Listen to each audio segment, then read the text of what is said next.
There is a kind of silence in Arrakis that doesn't feel empty. It doesn't roar, it doesn't echo, it waits. And when you build something here, when you place objects into this landscape, you don't do it to impose, you do it to listen.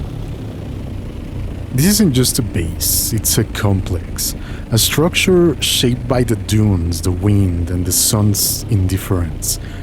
It's not designed to be efficient, it's meant to exist. This footage was recorded by my friend Dave. Thank you, Dave. He's running a 5090, which means his game looks about 12 generations better than mine. Like it's rendering grains of sand individually. Mine, not so much. But I wanted to share this version so you could see the environment in its best light. I've grown tired of the word immersion. In virtual reality circles, it's become shorthand for "this looks good." It's a pitch, a promise that the tech will trick your senses enough to make you forget where you are. But immersion isn't forgetting, it's arriving. And in Dune Awakening, if you surrender to the setting, the visuals, the sound, the story and the scale, the world does something rare. It starts to feel indifferent to your presence. And that indifference is what makes it real.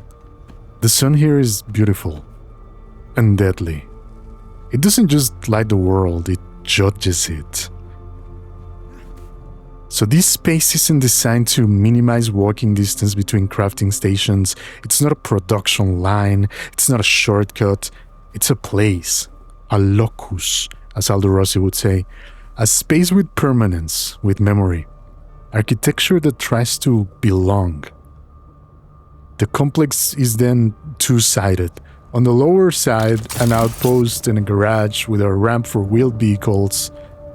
On the cliff, opening landing pads and some private ones. Function below, welcome above. There's a private space that I left out of this. It's not finished, still waiting for its own meaning. But if you're curious, leave a comment under the video here and I might do a separate walkthrough if it feels like there's enough interest. I built a guild hall, but I didn't want it to resemble a church, so I let the structure rise gradually, a slope that becomes a landing bay. Beneath it, everything functional is tucked away. Above it, space for arrival. No force fields, no gates, just an invitation. Land here, rest here, stay here. Verticality matters in Arrakis. Height isn't just symbolism, it's shelter. Shadows stretch longer when cast from elevation, and sometimes here, a shadow can save your life. I placed giant Atreides wings above the whole complex, not for grandeur, but for shade. That was the goal, to carve out the longest shadow possible beneath a sun that doesn't forgive. This world is harsh, so rhythm helps. Watchtowers with narrow windows to shield your gaze, rounded openings to soften the silhouette, geometry against gravity, pattern against chaos, balance. I'd rather not use force fields, they disrupt the visual language, but there's no way around it. Some players will ram vehicles into the sand just to watch them sink, or worse, they'll place a thumper and let Chai-Hulud swallow them whole. That's not engagement, that's erosion, and it breaks what the world is trying to offer. But flying in this game is beautiful. It gives you perspective, lets you feel like a part of something large. But descending to ground level is where the world becomes real. Walking through it, being fragile inside it. That's when you understand what immersion really is. Not because the environment reacts to you, but because you begin to react to it. This complex is inspired by the Atreides, not just visually, but philosophically. Dignity, modesty, presence. It wasn't designed to be dominant, it was designed to fit. Some ideas come from Le Corbusier's thoughts on form and place, others from Rossi's cities, where buildings are memory.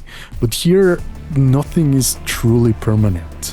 You build because you want your mark to blend, not to survive. Because in a world like Arrakis, architecture isn't just shelter, it's a statement. And every wall, every landing pad, every shadow cast by a tower is part of that statement. We are here, we belong, and we accept our role as players in the vast desert of Shai Hulud, not to conquer it, but to understand it. Sector weather alert. A large sandstorm is approaching. Thanks for watching, truly. If you made it this far, I hope something in this space resonated with you. If you enjoyed this video, consider subscribing. It helps more than you know. My podcast, Design Imperative, will be returning soon with new episodes exploring the architecture of creativity, from pixels to places. If you want to stay in the loop, check out my new site, rndm.site. You'll find links to all my socials, current projects, and what's coming next.